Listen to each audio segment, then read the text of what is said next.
दोस्तों, अक्सर लोगों से आप भी और मैं भी यही इतराज सुनता हूँ कि मौलाना फजल रहमान साहब ने 40-50 साल सियासत किया और उसने इस्लाम के लिए अभी तक कुछ नहीं किया, न इस्लामी निज़ाम इस मुल्क में नाफिज किया है। इस इतराज का जवाब मौलाना फजल रहमान साहब ने अपनी मुंह से मुदल्लल अंदाज के साथ, सबूत के साथ, दलाइल के साथ किया है।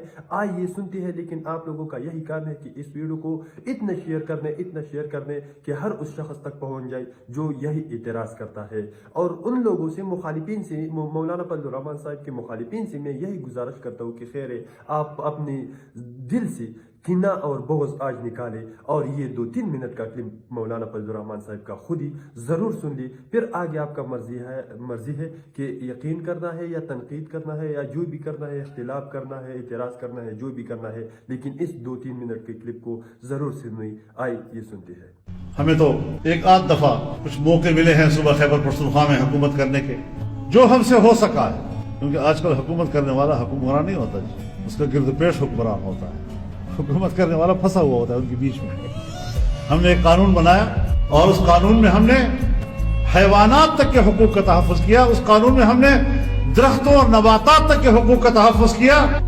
और जब असेंबली में पास हो गया, 1 साल तक पूरे मुल्क में हमने उस पर डिबेट की, 1 साल तक। और सिर्फ 2 बातें हम पब्लिक से कहते थे।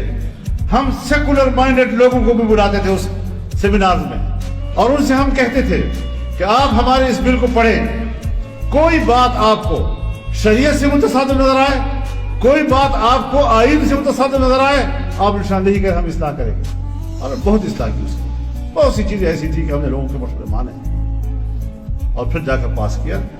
तो जनरल मुशर्रफ साहब बनफ्स नफीस सुप्रीम कोर्ट में गए और सुप्रीम कोर्ट से फैसला दे दिया कि इसमें इतने शिक़े आईन से मुतसादिफ। हमने फिर सुप्रीम कोर्ट की बात मानी और सुप्रीम कोर्ट की बात मानकर उन 3-4 हिस्सों को निकाल दिया उससे और फिर पास किया। और जब दोबारा पास किया तो फिर विफाकी हुकूमत उसी सुप्रीम कोर्ट में गई। सुप्रीम कोर्ट ने यह नहीं कहा कि ये केस तो मैं देख चुका हूं, इस पर तो मैं फैसला दे चुका हूं, इसमें अगर कोई चीज मुझे आईन से मुतसादिफ नजर आई मैंने निकाल दी है। नहीं, उसने 3-4 और दफा निकाल दी और उससे वो गैर मौसम।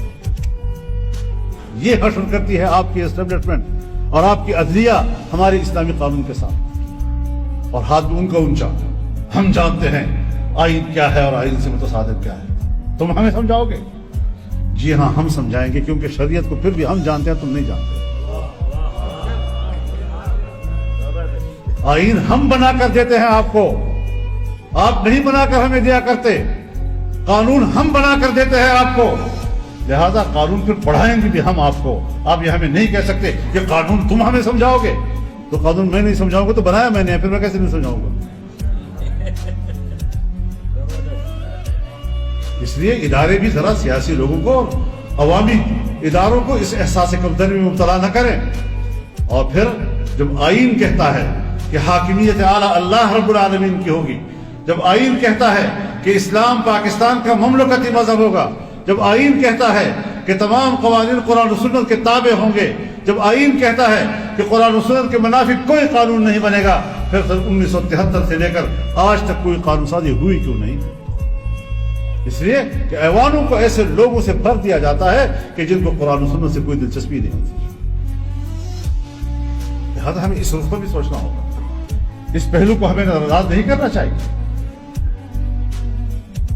ये हमारे मुल्क का एक कौमी अलमिया है आज तक, जिसका हम सामना कर रहे हैं, जिसको हम अहमियत नहीं देना चाहते। तो ये चीजें मद्देनजर रहे। आपने मौलाना फजल रहमान साहब की बातें सुन लिया, इसमें मेरे कहने की कुछ बाकी नहीं है, क्योंकि मौलाना फजल रहमान साहब ने मुदल्लल अंदाज के साथ उन लोगों का जवाब किया जो लोग यही एतराज करता है। लेकिन मैं एक बात और ऐड करता हूँ कि अभी तक इस्लामी निज़ाम अगर नाफिज नहीं हुआ है तो अल्हम्दुलिल्लाह, ये भी मैं फख्र से कहता हूँ कि अल्हम्दुलिल्लाह आज तक इस्लाम के खिलाफ कोई बिल भी असम्बली में पास नहीं हुआ है, यही उलमा किराम की बरकत से। क्योंकि जो भी बिल आता है माशाल्लाह उलमा किराम उनका मुकाबला करता है और उनको रद्द करता है और वापस फेंकता है।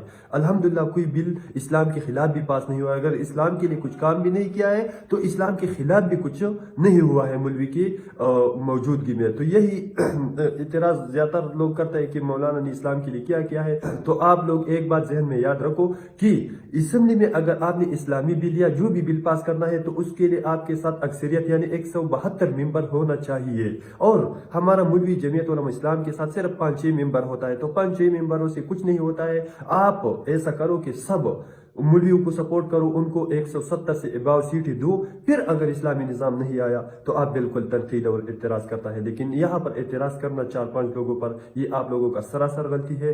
तो ये जहन से ये बातें ज़रूर निकालें।